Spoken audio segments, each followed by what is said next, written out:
Well, first of all, good evening, and I'm very excited to be able to be here and share a brief overview about the new school. And I feel like we're in such a unique position because we are taking an existing school and moving into a new facility.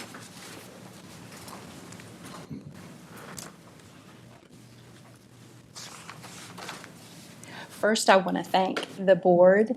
I want to thank several of the district departments, Carroll Daniel Construction, LPB Architects, and the citizens of Forsyth County for making this new Midway a reality for us. We're so appreciative, and we really appreciate the hard work that they are putting forth in this new building.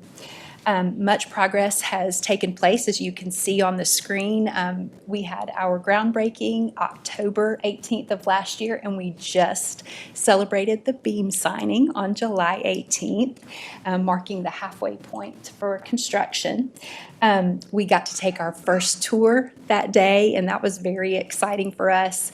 This building is going to actually allow us to almost double occupancy. The current building, we're able to house approximately 625 students. We'll be just under 1,200 in the new building.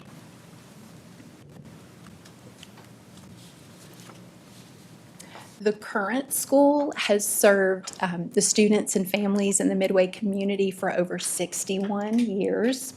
But we have some strong core values and beliefs that we're going to take forward into the new facility. We take great pride in the strong relationships that we build with our students. It's those relationships that are the foundation for their academic success. You can see on our slide our vision and mission, but I'd like to point out our hashtag #OneMidway. That truly conveys the sense of family that we have created at Midway Elementary, and will continue doing so. We are a Leader in Me school, much like several of the other elementary schools that may be impacted with this new redistricting process, so that could provide some continuity for some of our new families. We focus on Stephen Covey's 7 Habits of Highly Effective People. We learn about, we model, and we apply those habits in our everyday life at Midway. It's these habits that really support the connections we make with our students and our staff. And those habits directly relate back to the academic work we do with our students. If you'll see on the screen, there are several bullets here, and many of them align to components in our leader profile. And we feel like our Leader in Me way of life truly allows students to thrive. I did want to just touch base on a couple of ways that the Leader in Me has really impacted Midway. You'll see our student leaders pictured here. In just 3 years, the last 3 years, we have grown from 10 student leaders to almost 70. And that just shows the power of empowering and providing opportunities for students to take ownership in our school.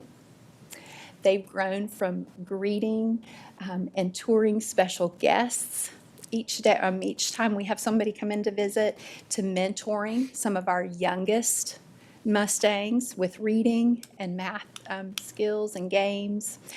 We've had students sit on and participate in our teacher interviews this last year.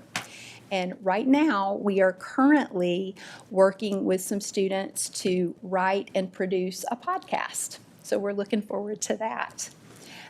All of our Mustangs take a leadership role because they set goals, academic goals personally. They partner with their teachers and their parents to create a plan, and they then monitor and report on progress throughout the year in our student-led conferences. An older student right there in that middle picture. Yeah, we noticed that. Thanks for pointing that out. Yes.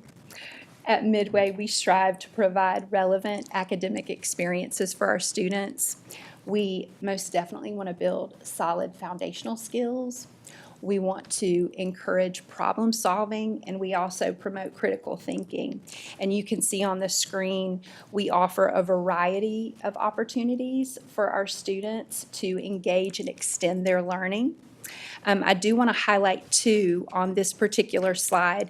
This is our first year participating in PBIS. It's a planning year for us, and it's really perfect timing because next year, as we move into that new building, we'll begin that implementation phase. Something else that we're working on is working to be a STEM certified school. So as we move into the new building, we'll also have the partnership with Denmark next door. So we're looking forward to growing science, technology, engineering, and math.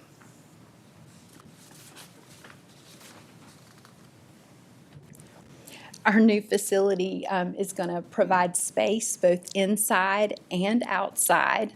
And that's going to allow us to expand some of our student and parent opportunities. The larger parking lot, of course, will allow us to welcome visitors, but it's also going to help with our more safe, efficient car line flow and get more people off that main road. So that will help the community. It will also, we're looking forward to that new electronic marquee in the new building. We haven't gotten that yet, which I appreciate the fiscal responsibility. We're going to have that moving forward, but that's going to allow us to provide ongoing communication to the community at large.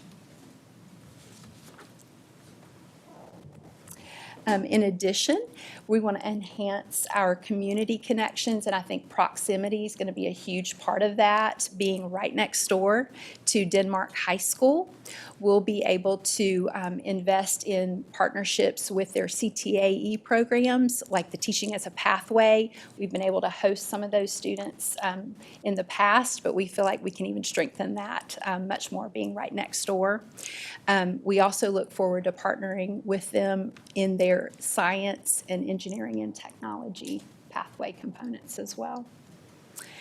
The new Denmark Library is going to be almost in our backyard, so that will help us to foster further literacy connections with our families. And then we also take pride in some of the partnerships that we have created with many of the businesses, the local businesses like Solvay. They've provided a lot of resources and field trips, hands-on experiences to extend learning for our students. And some of the nonprofits like For Kids and Cure Childhood Cancer are ways that we're teaching our students to give back to the community and make a difference.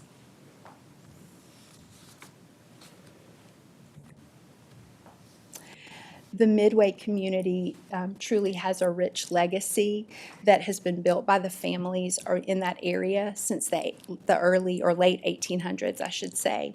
The current Midway, the new Midway facility, is going to be situated near the previous 1880 structure, and it notes some of the prominent families that use that as a residence and a medical practice. And we want to continue to honor their legacy going forward. We'll do that by including them in our grand opening and our time capsule ceremonies, but more importantly, we'll be displaying pictures and a plaque in their honor in our new media center. So we'll have a daily reminder of the rich history in our Midway community. On a personal note, while I did not grow up in Forsyth County or really live in the Midway area until much later, as a child, I was actually a patient of Dr. Denmark's, so I take a sense of tremendous pride in serving the Denmark community today, and really commit to honoring her legacy along with the other families mentioned here. We feel very fortunate to move forward, and we look forward to the new possibilities for our future Mustangs. On the screen, you are getting the first glimpse of our new updated Midway Mustang logo. Thanks to the collaboration with Forsyth County Schools Communication Department. We are unveiling it for you today. You also know that we're moving from a late start to an early start school, and we really feel that that's going to provide safety for both our Midway and our Denmark students. We also really feel like that's going to give an opportunity for our Midway students to participate in after-school activities both at school, in the community, and really provide some more quality time in the evening with their families. We look forward to forging a bright future ahead in this new building, and we truly are red carpet ready for welcoming our new families, and we will ensure that they are safe, connected, and thriving.